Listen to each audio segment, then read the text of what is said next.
नमस्कार दोस्तों, आज इस वीडियो के अंदर मैं जो यंग एडवोकेट्स हैं उनको एक प्रैक्टिस करने के लिए एक नया मैं आपको जरिया बताने वाला हूं कि आपको जब पर्टिकुलर केस मिलता है तो उसके बाद जो है आपको क्या क्या कॉन्सिक्वेंसेस देखने को मिलती है। और एज अ यंग एडवोकेट आपको इनिशियल स्टेज पे इसकी जानकारी बहुत अच्छी खासी होनी चाहिए।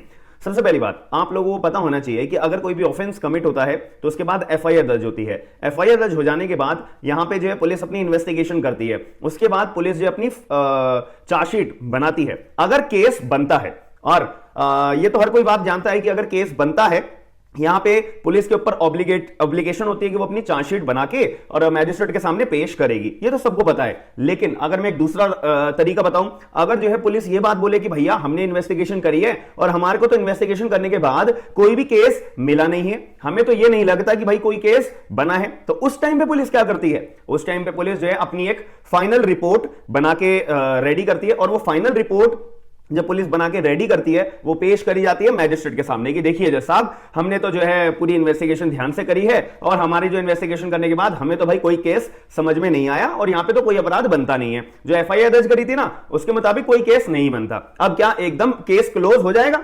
क्या यहां पे एकदम केस बंद हो जाएगा? जिसने एफआईआर दर्ज कराई है भाई उसने उसके साथ अपराध हुआ है वो ज्यादा बेहतर जानता है, या फिर जो पुलिस वाले जिन्होंने छानबीन करके बस इतना सा पहचान लिया कि भैया कोई केस नहीं बना? आप लोग बताइए। ऑब्वियसली जिसने एफआईआर दर्ज कराई है, जो कंप्लेनेंट है, जो विक्टिम है, उसके पास ज्यादा जानकारी होंगी। सीधी बात है, उसको ज्यादा पता होगा इन शॉर्ट। अब वो अपनी बात को कोर्ट के अंदर कैसे पेश करेगा, उस केस में एज अ एडवोकेट आपका एक बहुत बड़ा रोल आता है। जैसे ही पुलिस वाले जो अपनी फाइनल रिपोर्ट कोर्ट के सामने पेश करते हैं, मैजिस्ट्रेट आपको बुलाएंगे, यानी कि कंप्लेनेंट को बुलाएंगे और आप कंप्लेनेंट के जो वकील साहब होंगे आप ऐसा पेश होंगे। अब इस केस के अंदर याद रखिएगा कि आप जो है अपना क्लाइंट को क्या गाइड करोगे, कैसे गाइड करोगे कि भाई अब ऐसी सिचुएशन में पुलिस तो कह रही है भाई केस बनता नहीं है, तब केस बंद होने वाला है, तो आप यहां पे मैजिस्ट्रेट मतलब यहां पे आपके पास अधिकार होता है कि आप अपने क्लाइंट के बिहाफ पे एक प्रोटेस्ट पिटीशन फाइल करोगे। प्रोटेस्ट पिटीशन को यहां पे मैजिस्ट्रेट बोलेंगे कि भाई जो पुलिस वालों ने इन्वेस्टिगेशन करी है उनके मुताबिक केस कोई बनता नहीं है। ठीक है, पहली बात। अब as a complainant, as a victim आप बताइए कि अब हम क्या करें। अगर यहां पे कंप्लेनेंट बोल देता है, विक्टिम बोल देता है चलो ठीक है भाई पुलिस वालों को अगर केस समझ में नहीं आया तो ठीक है जज साहब आप केस को बंद कर दीजिए, वहीं पे मैजिस्ट्रेट जो है केस को बंद कर देंगे, बात खत्म वहीं पे हो जाएगी। याद रखिएगा। अब यहां पे कंप्लेनेंट और विक्टिम को परेशानी है, वो उसको दिख रहा है कि भाई पुलिस वालों ने तो गलत तरह से इन्वेस्टिगेशन करी, उन्होंने तो जानबूझ के कुछ छानबीन करी नहीं, अपने पास अपने थाने में बैठे रहे और एट द एंड कुछ भी बना के क्लोजर रिपोर्ट अपनी फाइल कर दी। क्लोजर रिपोर्ट का मतलब यहां पे फाइनल रिपोर्ट होता है। इसका मतलब ये होता है कि पुलिस के मुताबिक कोई केस नहीं बना, इन्वेस्टिगेशन उन्होंने कर ली है। अब इस केस में कंप्लेनेंट या विक्टिम को परेशानी होगी ना, ऑब्वियसली होगी। अब इस सिचुएशन में जो कंप्लेनेंट और विक्टिम होता है उसके पास अधिकार होता है प्रोटेस्ट पिटीशन फाइल करने का। अब यहां पे प्रोटेस्ट पिटीशन के सामने आर्ग्यूमेंट्स होती हैं। यहां पे आप एज एन एडवोकेट अपने क्लाइंट के बिहाफ पे प्रोटेस्ट पिटीशन चैलेंज फाइल करते हुए आर्ग्यूमेंट्स करोगे कि जज साहब ये देखिए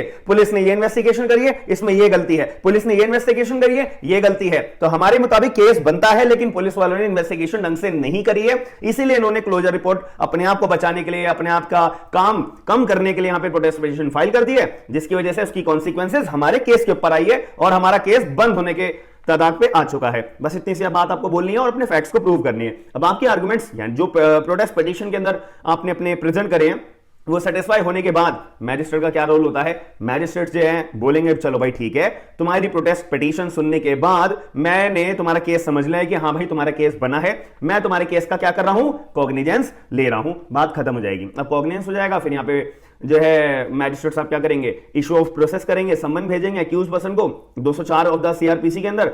फिर यहां पे जो है फ्री ऑफ कॉस्ट जो भी एविडेंसेस आए हैं, जो भी डॉक्यूमेंट्स आए हैं, जो भी पुलिस वालों ने अपना दोबारा छानबीन करने के बाद या जो भी अपना डॉक्यूमेंट्स फाइल करें हैं, तो 207 के अंदर यहां पे जो है मैजिस्ट्रेट आपकी ड्यूटी होती है कि वो उसको डिलीवर करेंगे, किसको? एक्यूज पर्सन को। बात यहां पे खत्म हो जाएगी। लेकिन अगर दूसरी बात करूं कि आपने अपनी मेहनत से प्रोटेस्ट पिटीशन के आर्गुमेंट्स प्रेजेंट करे मैजिस्ट्रेट के आगे और उसके बाद मैजिस्ट्रेट साहब ने बोल दिया कि भैया मैं तुम्हारी प्रोटेस्ट पिटीशन से सेटिस्फाई नहीं हूं, तुम्हारे ने जो है गोल मोल करके बात बताई है, तुमने मुझे मुद्दे की बात जो तुम्हारे को प्रूव करनी थी कि तुम्हारा केस बनता है या नहीं बनता, और पुलिस वालों की जो रिपोर्ट है वो गलत है, तुम्हारे को ये बात प्रूव करनी है, तुम्हारी बात मुझे वो समझ में नहीं आई। ऐसी सिचुएशन आ सकती है, बिल्कुल आ सकती है। अब उस केस के अंदर मैजिस्ट्रेट साहब क्या करेंगे? मैजिस्ट्रेट साहब आपको जो है इतनी सी बात बोलेंगे कि भैया मैं तुम्हारी प्रोटेस्ट पिटीशन के आर्गुमेंट्स में सेटिस्फाई नहीं हूं। पहली बात।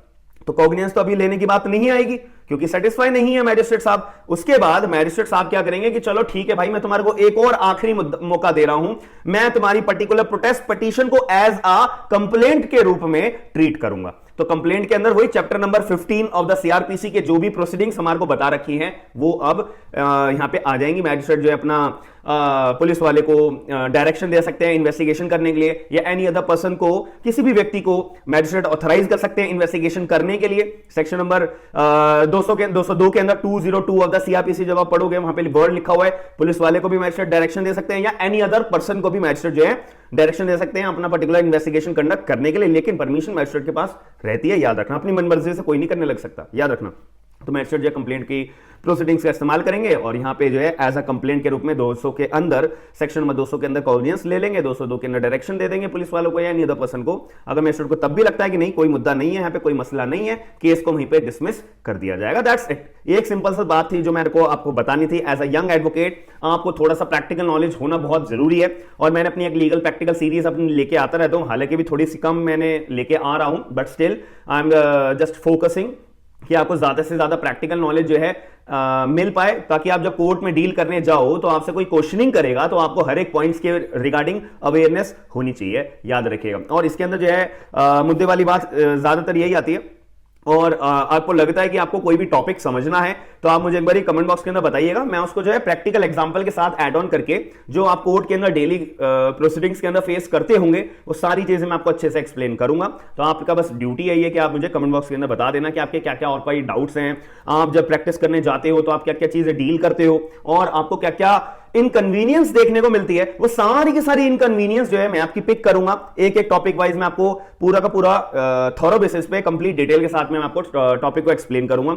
दूसरी बात, आपकी क्या रिक्वायरमेंट है कि आपका जो एज एन एडवोकेट आप मेजरली सिविल केसेस के ऊपर आपका इंटरेस्ट ज्यादा बेहतर है, क्रिमिनल केसेस के ऊपर ज्यादा इंटरेस्ट आपका बेहतर है, मैट्रिमोनियल केसेस के अंदर आपका इंटरेस्ट ज्यादा बेहतर है, तो ये भी चीज मैं आप लोगों से जानना चाहता हूं। तो प्लीज इस बात को भी अपना प्रायोरिटी बेसिस के अंदर कमेंट बॉक्स के अंदर बताइएगा, ताकि ज्यादा से ज्यादा हम लोगों को जो है आपके मन की बात को अवेयरनेस के तौर पे बता सके, याद रखिएगा।